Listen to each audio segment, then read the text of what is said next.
When talking about immigration, one usually imagines battered boats arriving to our coasts full of desperate people. But immigration comes in lots of shapes. That's why today we'll talk about a shocking new phenomenon named by the experts as native immigration. We'll put a face to the likes of Manuel, Olamilekan, Chen Lee, whose lives have taken a 180-degree turn when they discovered that they are immigrants.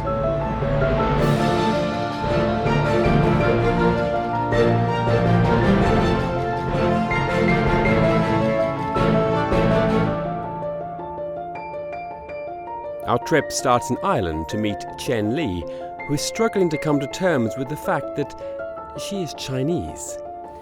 Me and my boyfriend, we discovered we are Chinese together, so it helped me cope with it. But I still don't know how I get used to it, knowing I'm not Irish anymore. My whole world turned upside down. What about your boyfriend? How's it affected him? He actually quite happy because he can now say he has average size willy without lying. Is there anything that maybe didn't make sense at first, but does now? Yeah, like sometimes I see old man in the street thinking he was my dad, but actually just a normal Chinese guy. I see. Overall, has discovering that you're Chinese brought you anything positive? Yeah, like I used to think I have some kind of liver disease, but now I know it's quite normal, so no need to stop drinking. You wanna finish your drink? Oh. In our attempt to know more about the phenomenon, we left Ireland to visit Edinburgh, where we were meeting with Manuel, who had just discovered that he is not Scottish. Ready to go? Yep. So, Manuel, how are you feeling? I don't know, this city has always been my home. So. But where are you really from? I don't know it anymore. I thought I was like just a lazy Scot. It turns out that like, I'm a normal Spaniard. How has it affected your life? Well, last week, for example, my employer discovered the truth, and the first thing he did was lower my salary. Now I earn less than a Scottish person, but not as bad as if I was Polish. And when did you first discover that you weren't British? Well, a couple of weeks ago I went to renew my British passport, and there they told me that it wasn't a real British passport. It was just like a teddy bear's passport. So I started accepting that I am Spanish. Yesterday I sold my bagpipe and I bought this Spanish guitar, which I don't know how to play.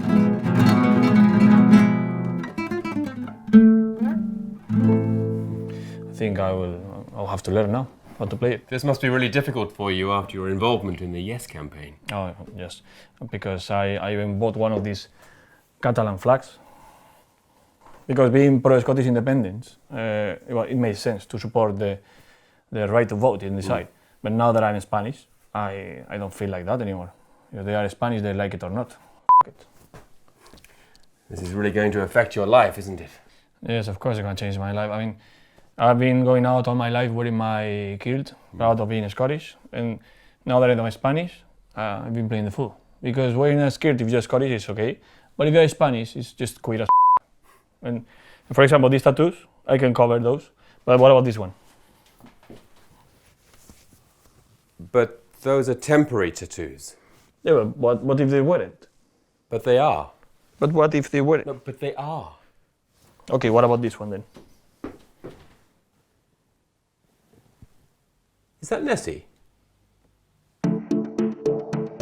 These are just some examples of reality extending its tentacles, with cases being detected across the country, except in Wales. Apparently no foreigners want to live there. But where does this phenomenon originate from? A quick trip to the University of York may provide us with an answer. Could you outline your theory in a few words? Basically, it's a 1,000-page document, but it's mostly padded out with crap, so it should be easy. Really, it's about integration. And integration is a good thing, isn't it? Well, no, not at all. Quite the opposite. You see, some people are too well integrated. They learn the language, pay their taxes, hang out with the locals. They forget who they really are. They're a bit like HIV. They get into the DNA of society and merge with it, but without any real harm. It's a bit like a form of gentle HIV. Yes, that would be a good way to describe it. That's why it's the title of my new theory.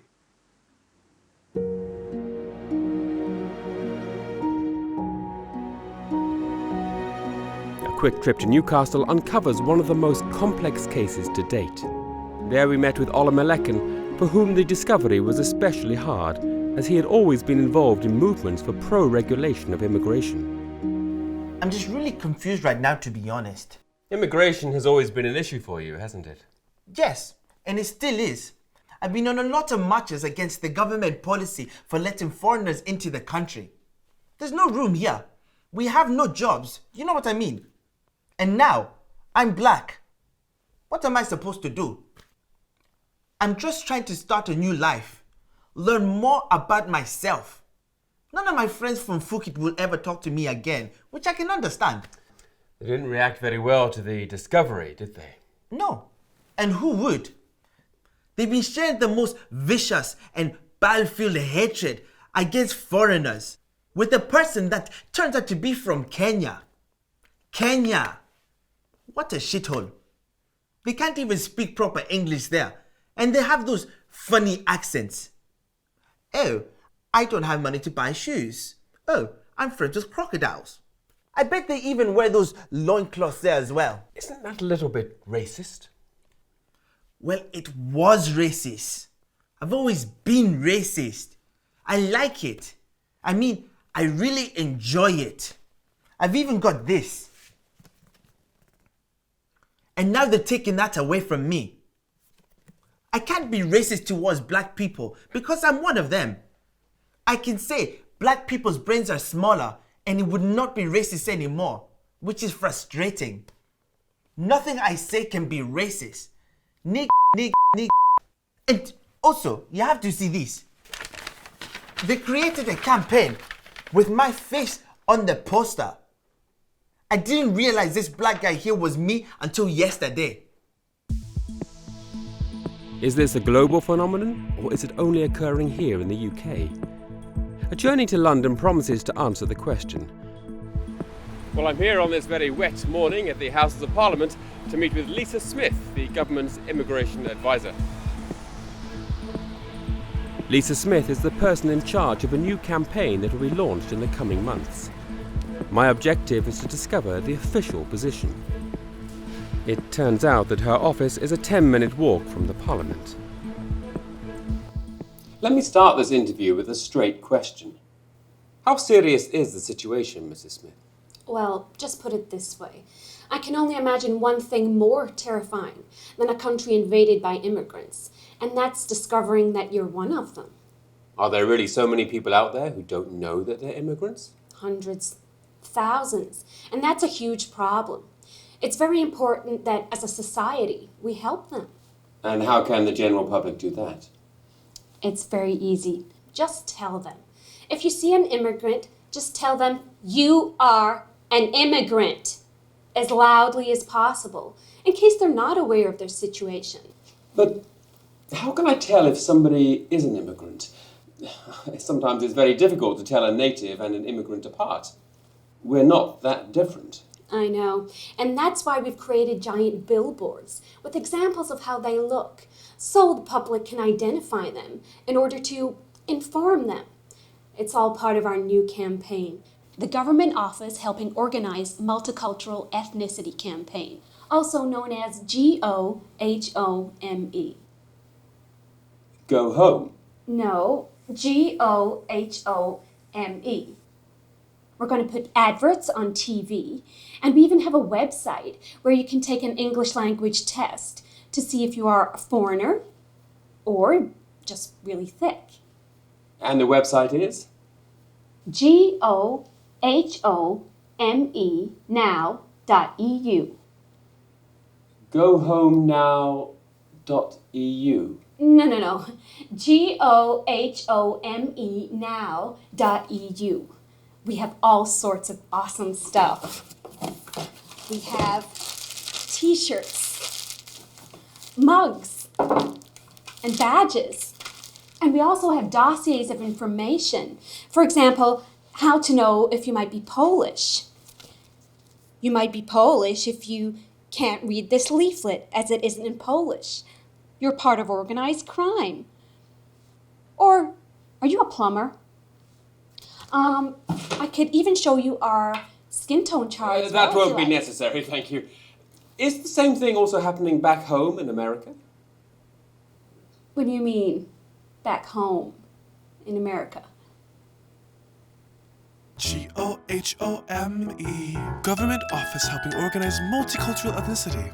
You just told me I'm an immigrant. And you can be one too. GOHOME. So, where am I from again? GOHOME. Syria. GOHOME. Mom, you just told me I'm an immigrant. You know that. How can you not tell me, Mom? Does Dad know? Obviously, in a discovery like this, there are always other perspectives. What about those who have suffered the pain and heartbreak of being forced to abandon what they believe to be their native country? We asked Stuart, originally from Bangalore, to show us his home city. So, as you can see over there, it's a castle. No. I don't know. Don't worry. Oh, it's a horn. You hear that horn? Oh, no, right. Hey, is that not a castle? That's a castle. You're not from here though. You're not from here, no? Okay, right. Hotel it is. Hotel. Is your name John? John. No. I thought it was John. It's not John.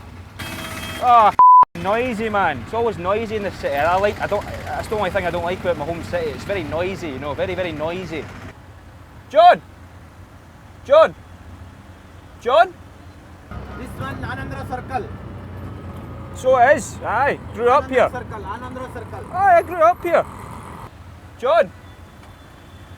No, it's not John. I thought it was John. Stuart, who has been relocated to Glasgow, agreed to meet us at his local temple. You were telling me that you're happy with all these people discovering that they're immigrants. Oh, aye, yeah. And why is that? Well, for the first time, the people from here, the English or the Scottish, or whatever they want to be called, will understand firsthand how we, the foreigners, feel. And how do you feel? Mistreated, very mistreated. Whatever I do, they'll always think of me as an immigrant. I mean, I've really tried my best to immerse myself in this culture. I mean, I'm waking up, crack of dawn, every morning. I'm drinking 5 cans of Tennent's. I'm betting all the time. I've even attempted to stab some people because I care. And what would you say to someone who's just discovered that they are an immigrant? It doesn't matter what colour of skin you've got. If you've got dark skin, or even if you're one of those silly-looking ginger people, it doesn't matter. You belong to wherever you feel you belong, and you are whoever you feel you are. Unless you're a Pakistani and then you just pretend to be anything else.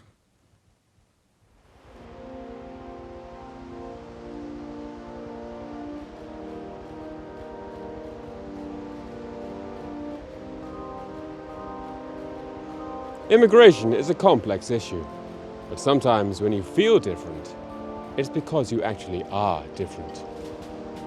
I'm Takehishi Miyamoto for Tokyo Television. Arigato. Just kidding.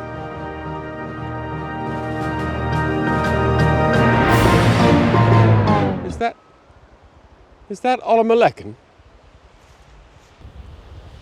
What are you doing with that, Olamilekan?